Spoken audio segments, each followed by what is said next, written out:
By the time the Civil War broke out in the United States in 1861, the division between the North and the South was not the only one.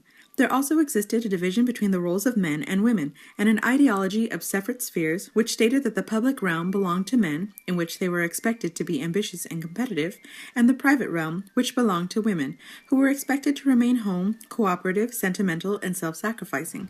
However, for some women, these restrictions didn't appeal to their own ideas on how a woman could act in a time of great national upheaval, and therefore decided to take matters into their own hands. Women such as Mary Edward Walker, Sarah Emma Edmonds, and Clara Barton. With the encouragement of her father, who was also a physician and women's rights activist, Mary Edward Walker applied and successfully attended Syracuse Medical College, where she earned her medical degree. She held a practice with her husband, also a physician, but when the war broke out, she attempted to enlist in the Union Army, but upon rejection, she instead volunteered her services as a medical officer, achieving the position of the United States' first female surgeon. Beginning in Washington, D.C., she soon began serving on the front lines of numerous battles, such as Fredericksburg in 1862, Chattanooga in 1862 and 1863, as well as Chickamauga, also in 1863. On April 10, 1864, Walker was captured as a spy by the Confederate troops and sent to Castle Thunder Prison in Richmond, Virginia. There she was ordered to wear women's clothing, as it was becoming of her sex, but she refused. She remained imprisoned for 4 months until she was released via prisoner exchange. With the end of the war, Walker took up several causes such as women's rights, temperance, health care, and dress reform. The latter perhaps nearest and dearest to her heart, as she was buried wearing a black suit and often wore a top hat. General William Tecumseh Sherman and George Henry Thomas proposed her for a Medal of Honor, and on the 11th of November, 1865, President Andrew Johnson signed the bill which presented her with the medal. However, in 1917, her name, along with 911 others, was struck off the records and her medal revoked, although no one actually took it from her, and she wore it proudly for the rest of her life. The medal was not reinstated until 1977, 60 years later. Unlike Mary Walker, Sarah Emma Edmonds, who went by Emma, grew up wearing men's clothing and engaging in boyish activities and chores in order to please her father, who was disappointed in not having a son. After her mother's death and the increase of her father's abuse, Edmonds ran away from home and ended up in Flint, Michigan. Though originally from Canada, Edmonds felt a great appreciation for her adopted country, and when the Civil War began, she disguised herself as a man so she could enlist in the Union Army. Like Walker, she worked as a field nurse on the front lines during the First Battle of the Bull Run in Virginia in 1861. She continued working as both a nurse and a soldier until 1862.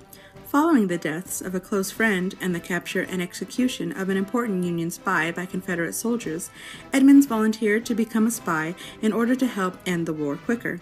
A master of disguise, she increased her knowledge of weaponry, geography, and Confederate officers.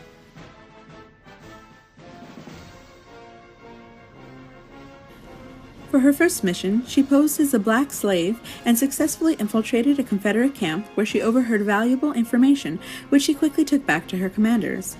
Her other missions had her disguised as an overweight Irish peddler, a middle-aged black washerwoman, and a young Southern gentleman socialite.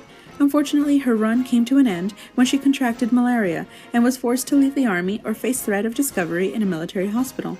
However, her alias, Franklin Thompson, was labeled a deserter, so she was unable to return later to the war effort as a man. Instead, she worked as herself, a woman nurse in a relief organization.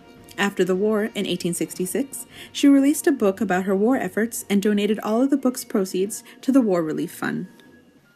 Clara Barton began her career as a schoolteacher upon the advice of a phrenologist her mother consulted.